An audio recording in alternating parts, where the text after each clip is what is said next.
Buonasera, everybody. Amici vicino e lontano. You are a wonderful interview and episode of Sicilian Queens. We have a beautiful lady who represents Sicily in Australia, which is important because Sicily is the mother of so many children, and they've been adopted out, and that's a reason for that, because it helps us, Sicily, to expand and grow. There's always a reason for everything in our life. So I'll introduce you. We have the wonderful Lina Messina, our councillor, who is going up for election. Oh, yes, I'm campaigning now. My brain is switched onto the campaign. Wonderful. Like Rocky. Yeah. Like Rocky.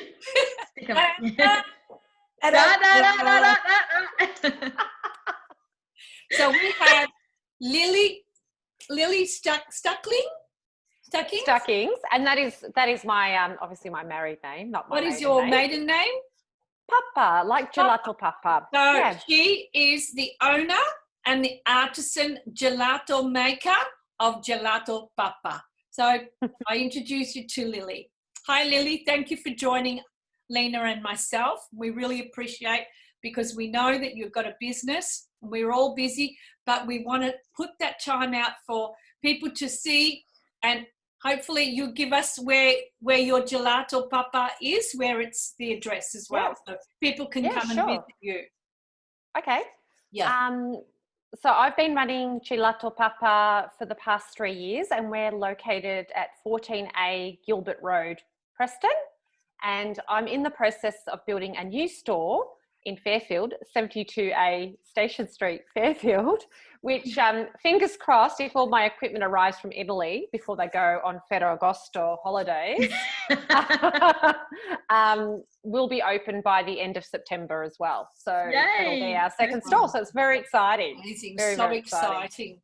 So Lily, tell us where your passion rose. Why? Your why? Oh, okay. So my family have been making gelato for over 40 years, and it's the females in my family who are the gelato makers. And I went to Sicily for the first time in 1996 to visit my familia, and I discovered this wonderful part of my family. And I announced back in 1996 that I was going to open up a gelateria, but it just took me a very long time to fulfill that dream.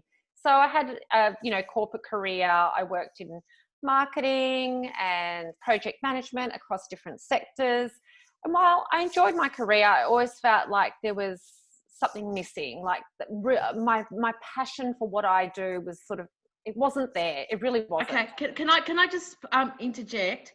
Yeah. When you said your passion for what you do, was it the passion for understanding the secrets of gelato making? Was the passion to connect to your heritage, or was it the passion to succeed, or because there was something more you wanted to give and something more you wanted to explore, or was it something else? I think definitely always the inspiration was the connection to my family heritage, the Sicilian family heritage. But I always felt like I wasn't fulfilled in all the roles that I previously worked in. I just wasn't. I just didn't have that fire in my belly. I wanted to work. It's not. She always got that.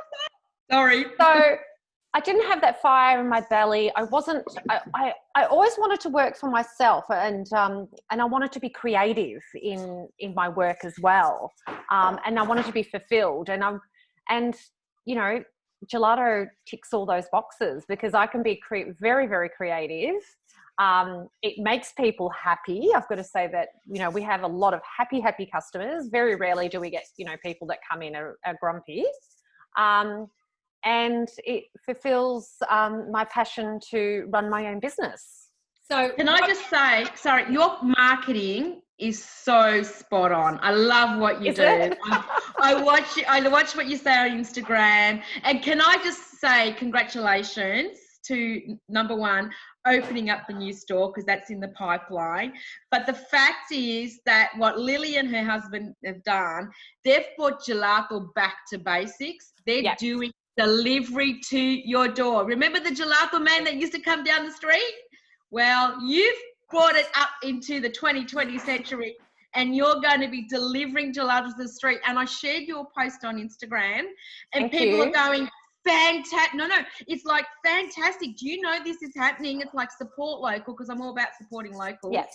And people saying, oh, that means I can have it in Reservoir now. Oh, that means I can have it down the other street of Preston. And people are scared because of coronavirus and COVID pandemic. Of course. Term you use. But this gives the flexibility for your, number one, your branding to go out there. People that know who you are, and then delivering to your door. It's like, you know, when that was announced, I was with somebody and they're going, oh, that means we get dessert, baby. We get this delivered. And yay. I think with COVID, you just have to be very agile with your business. You have to change your business model. You know, basically, yes, we're essentially a takeaway business, but we have relied on all the restaurants being open, you know, around us to provide us with that customer base, you know, on weekends and, you know, during the day and the evening. So that's been taken away from us. And also now with lockdown number 2, we've found that a lot of people are very afraid to leave their postcode. So I've had a lot of customers messaging me over the last 2 weeks who live in Reservoir, and they want to purchase a gelato cake for their, you know, like daughter's birthday, but they're afraid to come down the road to Preston. It's only literally a 5-minute drive in the car. And I said to my husband, Gavin, I said, I'm getting more and more of these messages of people who are afraid to come down to our store because they don't live in Preston. I said, let's bite the bullet. Let's just go online and offer delivery. And it was very quick. We turned it around very quickly. I've got a fantastic designer who then tweaked my Squarespace online site. And that's it. It launched in 2 days. It was very quick. And that talks about innovation. And I've had this conversation with a gentleman I'm discussing hospitality with, and the challenges around hospitality. And how do we break those barriers and get more proactive rather than reacting and feel like, sorry to use this word, it's like, well, this is what we've got. No, you need to think outside the square with the challenges you're facing. We need to survive. We need people want your product. So if people want your product, how do you get the product out to the community? How do you do it so it meets all those layers of all those barriers that are there? But also, how do you change your mindset? And that comes from the strength within, into say, okay, well, this is my challenge. What's the next thing? What do I have to do? Who can I work with that'll get me to where I've got to go? And then, you know, it's 6 weeks. It might go beyond, but it is going to ease off.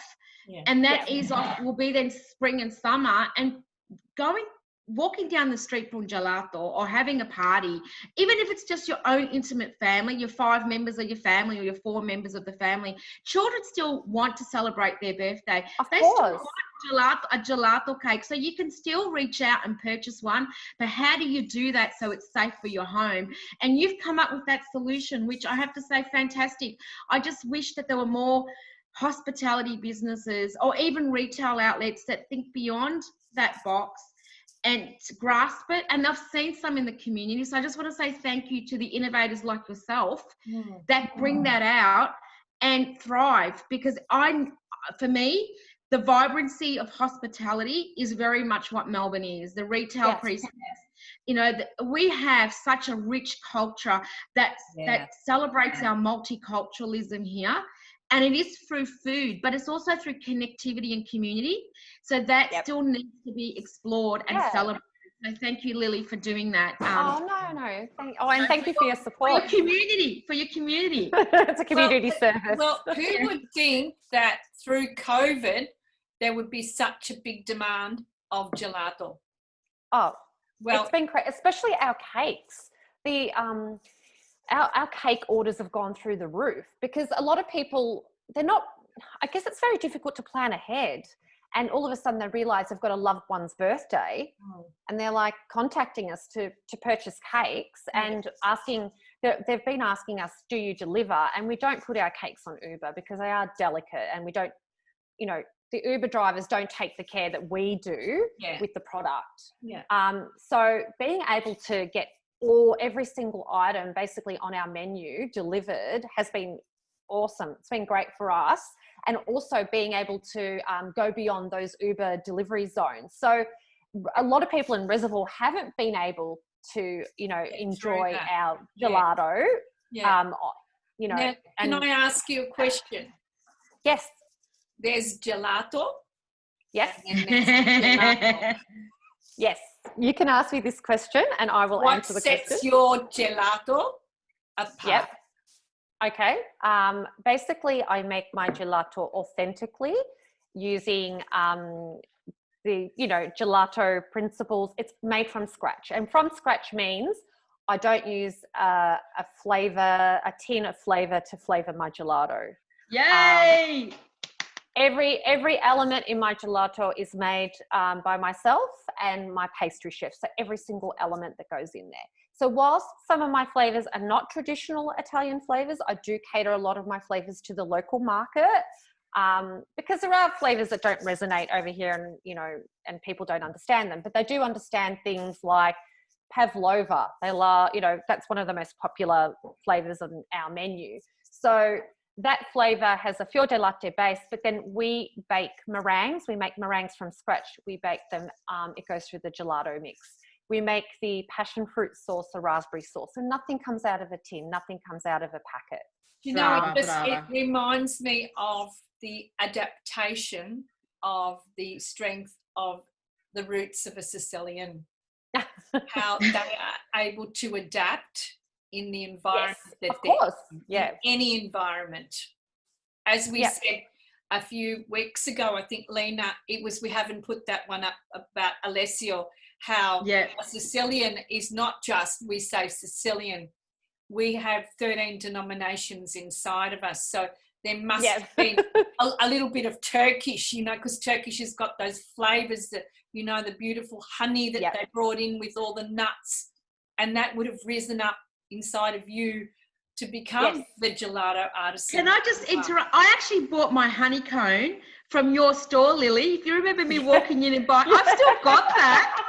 I went in and bought fresh honeycomb. She used it for ice cream, and I went in and bought it. I did fresh honeycomb. Tell us how you met Lily. Go on. How you met Lily. I guess part of my role as a counsellor is I'm very passionate about economic development and about helping traders that put their everyday, every day they're out on the line trying to make a living, and they're driven by their passion. And I think I met Lily at two places. One was at Joni's Baretto. There was an event that Marco and the Joni team were running. And then also I happened to drive past. She's opening up. I ran in there, gave her my card, and I said, if you need anything, let me know. I'm here to help you with your, with the evolution of your store. And I look forward to the success. And she's thrived. But and then we talked about where she was from, because I noticed when you walk into the establishment, her logo is the tre di spade, which is, as you know, it's a playing card symbol. It's bright blue. And I looked at the flavors, and Lily does have some flavor. Gelato Papa has some flavors back to her Sicilian roots. And one of them is blood orange. And you know me, I love blood orange. So actually that takes me, Lily, let's talk about, I want to go back to what you said about Uber Eats. I need to go there. Oh, okay. Sure. I've had this discussion with, as I said, a few people in the hospitality industry, and there's one big major group I'm talking to about looking beyond Uber Eats and menu log. Yes, it's really easy to do that, but what the consumer doesn't understand, and well, maybe they do, is that by doing it that way, I'm actually taking 35% of the profit that should be contained in the local community that goes off to a large large company somewhere else. So we need to change the way of thinking, the way the consumer purchases online. And I've been looking at other platforms that's going to be, believe it or not, that's going to be simpler for the community to order their food from the local establishment, and the profit remain in the community, not to some big guy overseas or what have you, because that's not what community is all about. Well, 35% the hospitality, Lina, has been hit really bad through the COVID and through these menu log and Uber Eats and all these platforms that are for making money themselves. That's why we don't do delivery, because we can't afford to do delivery, because we can't charge our customer anymore to what they. Yes. Okay, I know, but what local restaurants and cafes should be doing is doing co-ops where they have perhaps 3 or 4 people that work exclusively for them that do the deliveries. Yeah. It's about spreading your resources. It's about using platforms. Our mindset, because the television has brainwashed us with those commercials. What are you eating tonight? You know. Yeah. Yeah, what Kim Kardashian's doing. I'm sorry. She could be sitting on her couch for all she likes, but there's no way she's going to do that. That's where 35% of my profit's going, to Kim Kardashian. Thank you. Kim Kardashian's injections for her butt. Can I say that? Oh my God, can I say that? I'm You just did. I shouldn't say that. But I just did. You notice that. All right, let's go back. All the well-known actors and people to do that. Mina frega. I'm here to keep the community viable, not somebody in America that needs to be there for a long time, working day in, day out to make a living. You know, absolutely. Passion. And that's what drives me. Yeah, like you did. The very, very thing of core of opening your own business is that you have a passion to give to people, and you want to share your passion and your love. The minute you go into your establishment and you open and you change that sign and you put yes, we are open, there is a satisfaction that comes as an owner, as an entrepreneur, that I'm here. I want to give you the best that I can give you. And then we've got all these big companies trying to steal that little bit that you make, because you don't make a big deal anyway at opening. You don't get paid for the countless hours that you put into your establishment, but it's because of your passion and your purpose of wanting to share what you know that you can give to people, that people want, that makes a difference. It's a transfer of love. Sorry? It's a transfer of love. Yeah. She's it's her baby, and she's transferring it out. Yeah. There's an exchange, but it's a transfer of her love and her passion that she's sharing. Now I want to go back to some of your recipes, Bellamia. That's what I wanted to mention. When you're saying passion and love, I wanted to clarify. Tell us where you're from. What part of Sicily? Yeah. My family is from Sortino, which is Provincia Siracusa. And there are a lot of Sciuttanesi in Melbourne because half the town migrated back in the 60s. They're in Faulkner, aren't they? Yeah, you know what? And when you go back to Sortino, they always say to you, "Do you know my cousin in Faulkner, Coburg, Reservoir, Brunswick, blah blah blah?" And I'm like, "Yes, we know them all." Yes. I see them every day. Okay, so go back to the transfer of love and passion. Yeah, that's what we were. I guess I'm going to be very honest about gelato in Australia. It is 95% of the time it's an abomination. It's actually not real gelato. What you're getting is packet mixes. So base is made out of a packet mix where you're just mixing a little bit of milk and some water and making your base, and then opening up a tin of flavouring to get your flavour. So, and what upsets me is there are a lot of gelaterias that say that they make their gelato from scratch, but they don't. So unless you've gone overseas and you've been able to study how to make your gelato from scratch. Tell us how you went to... Yeah, let's talk about that, Lily. Yeah. So I spent 3 weeks at a culinary school in Piemonte, in the middle of in Asti, Castiglione di Asti, and I worked with an amazing gelato master there, Massimo Conti, and it was such a great experience. So it was about. We're going to do that. I'm going to do that. So good. So it was a course filled with a whole number of international students, and some of us had different backgrounds and so forth. And basically we just studied gelato theory every single day in the morning. And then in the afternoon, it was, you know, it was practice. So we made gelato. It was such a beautiful and amazing experience. I've made some wonderful friends from around the globe, and we're still in contact with each other now. Brava, brava. Yeah. So, why did you go to that school? Was that an international renowned school, basically for gelato making? A lot of people go to another school called Caprigiani, but they're all about profits, and they actually don't make. There's no made from scratch there. They actually push you towards buying those. How did you find this school, the Piedemonte? Just through research. Yeah, there's a couple of natural schools in Italy. So I did do a Caprigiani course in Melbourne. It was like an introductory course.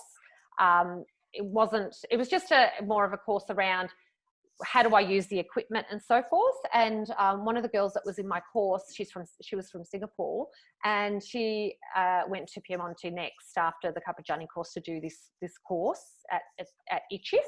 Mm-hmm. So I discovered the course through her. Brava, brava. So let's talk about some of the flavors. Like, I believe did you have figured in your ice cream once? And yeah. So let's talk about some of the flavors that link to the Sicilian culture, because I know you do. So I didn't get to do Fico di India this year because I didn't get any from, it's basically. Okay, so stop. We have so many. We have so many Italians. So many Italians. I know. You know, come on, that's what we're going to do, an exchange. So maybe when the season comes along, we can do a food exchange. Figurinha, maybe we can call it, I don't know, but we need to get the figurinha so we can have that gelato. Okay, so that's one. But the season was so it's usually March, and it's just smack bang in the middle of COVID. And I in the past I've had like one of my friends' nonnos, he's donated his Fico di India, but they were having a very difficult time with someone that was very ill in their family and so forth at that time. So I didn't want to hassle. It's just a tricky time with COVID and but so that's why I didn't get any this year. But in the past I have made it every single other year. Yeah, you have. I know. And it's really hilarious. One Italian finds out, and then all of a sudden my phone rings. Hello, do you have the Fico di India flavour? I do. Okay, you have this, you have that. I've read off the whole list. No, that's so funny because, you know, it's usually communications via social media these days. Most of my customers are on social media, but not with the Fico di India. You get the special phone call. That's just because, you know, it resonates going back to your youth and understanding what that pop of flavour is, because it is beautiful. It is a fruit that people are fearful of because of all the, you know, the prickly pear, you know, the prickly little bits around it. So some of them don't understand how to handle it. So for them to they can see it, they know what it is, they won't handle it, but to have that in your food, like I've made it in my semi-freddo, and it's like, whoa, yes. It pops. So that's one flavour, but let's talk about the other flavours that you infuse in your gelato making. Oh, well, there's the blood orange, but also I'm very good at making Aperol Spritz gelato. I make my... Okay. That's the first one I had. Of course you did. We're going to have to get off and then go for the next interview in about 2 minutes or so. Okay, so so we talk about the flavour. Maybe we'll continue with the flavours. So let's just stop there and then continue with the flavours. I'd like to know about the next interview, what gelato means to you. Oh, what does gelato mean to me? Next interview. Yeah, that's the next interview. So we're going to stop now and then we're going to continue. And the portraying of your love to the customer, what that means to you. So thank you so much, Lily and Lina, for taking the time, because it's really important. We're all busy. Even through COVID, we've all still been flat out. We're still busy. Been wonderfully, but different. Thank you, everybody, for listening in, and we'll go to episode 2 and we'll take up where we left off. We'll see you soon. Ciao. Thank you. Ciao. Bye. Ciao.